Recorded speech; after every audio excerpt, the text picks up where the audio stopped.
Government says it will do whatever it can to help British Steel after Sky News learned that administrators could be appointed as early as tomorrow. The firm is the second largest steel producer in the country, but should it be the government's job to rescue failing businesses, or should we allow our old industries just to die? Discuss this, joined by Faiza Shaheen from the Centre for Labour and Social Studies and Professor of Forecasting and Innovation, James Woudhuysen. Hello to you both. Thank you very much indeed for joining us on the programme this afternoon. Faiza, to you, first of all, if I may, are we as a country, as a government, responsible, honour bound to try to protect these old industries? Well, actually, I think the old versus new industries isn't the way to really frame steel.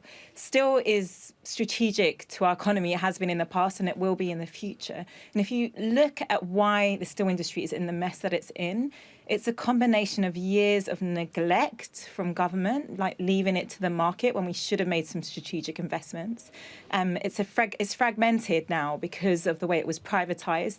It's not brought together and coordinated in an industrial strategy. And then on top of that, of course, we now have government-induced Brexit uncertainty.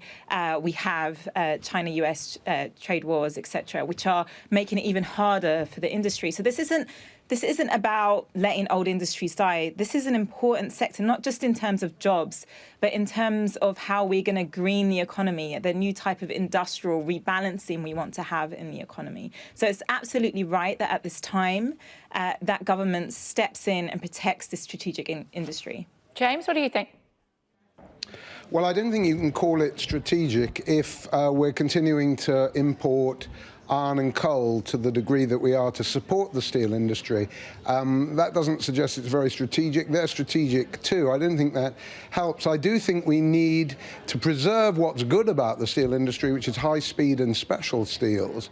But we need more than just a rescue of jobs. We need a whole number of new sectors of industry, brand new industries, for example, mass manufactured housing, so that we can quickly reskill and retrain the workers in Scunthorpe and Teesside who face 4,500 redundancies from British Steel.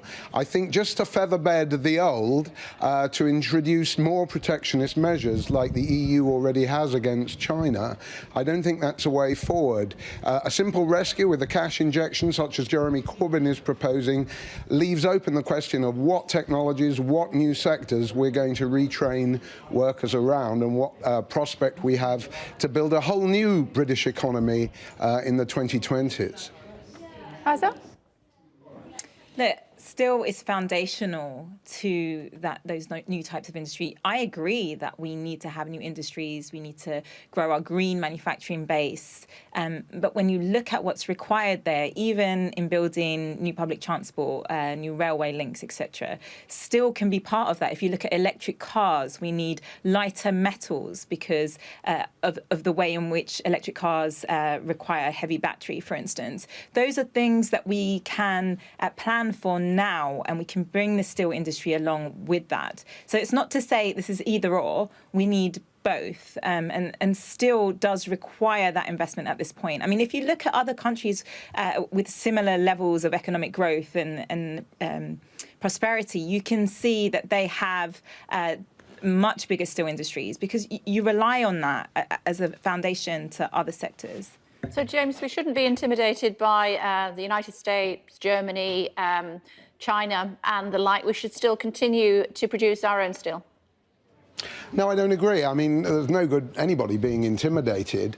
The thing is that China in a few months has produced as much steel as Britain has ever produced. So we're just not going to win that game. And even tariff barriers or non-tariff barriers on Chinese steel or anybody else is not going to cut the mustard. Of course, we'll need steel for cars, but we need everything for everything. And I'm much more interested to hear not just a rescue, as I say, but which new sectors, on top of mass manufactured homes, we need service robots in the NHS and for older people. We need, whether it's utilities or energy or water, we need a much better pipe and underground structure for carrying fluids and electricity in this country. We need new technologies based on carbon. We've poured money, a tiny bit, into graphene. Very little has happened beyond a graphene fishing rod and one or two other things. So we've really got to take seriously research and development into whole new sectors, including the service sector, as I've said, of production. And that really isn't in anybody's plan at the moment, because we seem to lack the imagination for what is required.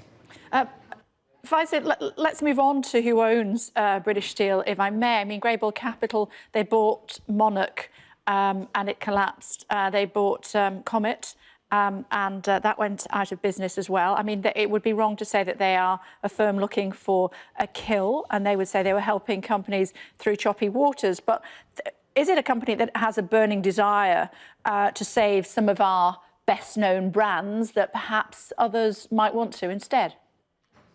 Well, there's certainly some questionable things that have happened with Greybull, and actually, in fact, very recently they acquired a French firm as well. So, you know, what is going on there? If they've got money for that, then why don't they have money to invest in steel here? And so, look, this is part of the reason that steel again is in the mess it is. It's not just something that's happened naturally. It's happened as a consequence of the way in which the sector was privatised and the way in which it was neglected by government, and that was different here as opposed to other countries. I suppose my question to you, Faiza, if I may, is should the British government be giving this company even more money from the taxpayer?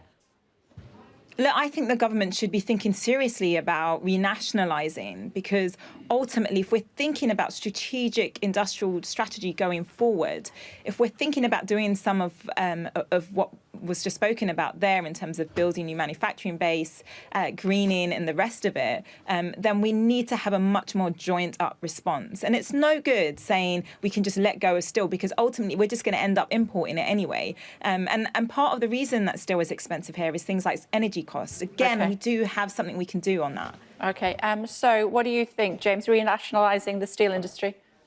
Well, I don't think it's the answer. You see, it's easy to pick the easy targets, you know, like steel entrepreneurs and so on, or in mining, Glencore and so on, the cowboys of the industry.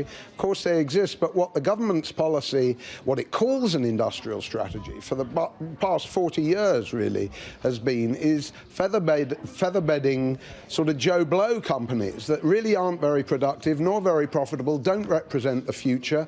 They are atomised, iffy builders, they are unlicensed cab drivers. They've all benefited from low interest rates and so on, and just keeping on throwing good money after bad. It just won't do. The jobs must be preserved in every way, but in new industries, with new skills, with better prospects than exist for steel. And I might add, if I may, if you're talking about joined up thinking, then it follows that if you want a low carbon Britain anytime soon, whether it's the Committee for Climate Change or Extinction Rebellion, then the gas heat upon which Britain's steel plants rely would have to be curtailed very drastically. Okay. So, you know, if you want to preserve steel jobs, and some should be preserved, the high-value ones, then you're certainly not going to be able to decarbonise their heat and energy supply anytime soon. I'm afraid we're out of time. It's good to talk to both of you. Thank you very much indeed for joining us. Thank you.